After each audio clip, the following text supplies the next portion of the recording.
Di pinggir jalan, seorang anak perempuan berdiri sendirian. Wajahnya menoleh ke kanan dan kiri, matanya tampak mencari-cari sesuatu atau seseorang.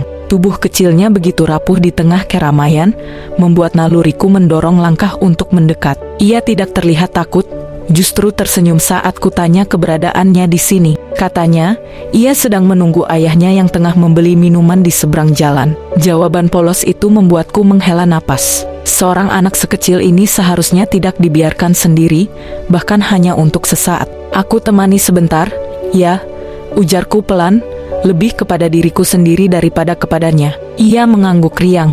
Sepertinya ia anak yang mudah percaya dan senang diajak berbicara. Aku mencoba mengalihkan perhatiannya agar ia tidak merasa bosan menunggu. Saat ia menyebut namanya, aku tertegun. Sarah, nama yang sama denganku, sebuah kebetulan yang terasa begitu dekat. Namun, keterkejutan itu semakin bertambah saat ia menyebutkan nama lengkapnya Sarah Abirah. Hatiku mencelos. Nama itu bukan sekadar nama. Itu adalah sesuatu yang dulu pernah kuimpikan, sebuah harapan yang pernah kubangun bersama seseorang dari masa lalu.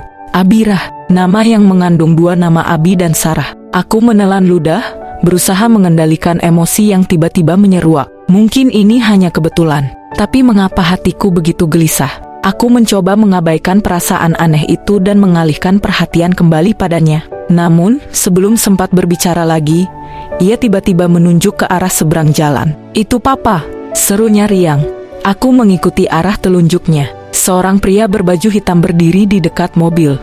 Dunia seolah berhenti berputar. "Mas Abi," dadaku berdegup kencang. Pria yang selama ini kuhindari, kini berdiri tak jauh dariku. Aku harus pergi sebelum ia melihatku. Dengan tergesa, aku berpamitan kepada gadis kecil itu. Namun, ia tampak enggan melepasku begitu saja, ingin mengenalkan ayahnya kepadaku. Aku mundur selangkah. Tidak, aku tidak bisa bertemu dengannya. Aku tidak siap menghadapi kenyataan bahwa nama yang dulu kami rancang bersama kini benar-benar melekat pada seorang anak-anak yang bukan dari rahimku.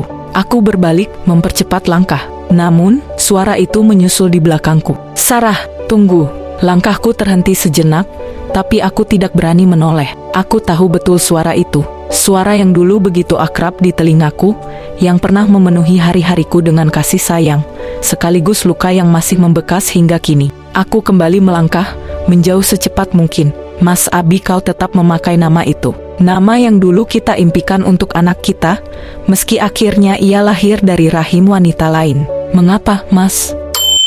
Cerita ini bisa dibaca lengkap di KBM app dengan judul Sarah Abirah. Penulis Muasyarah. Terima kasih.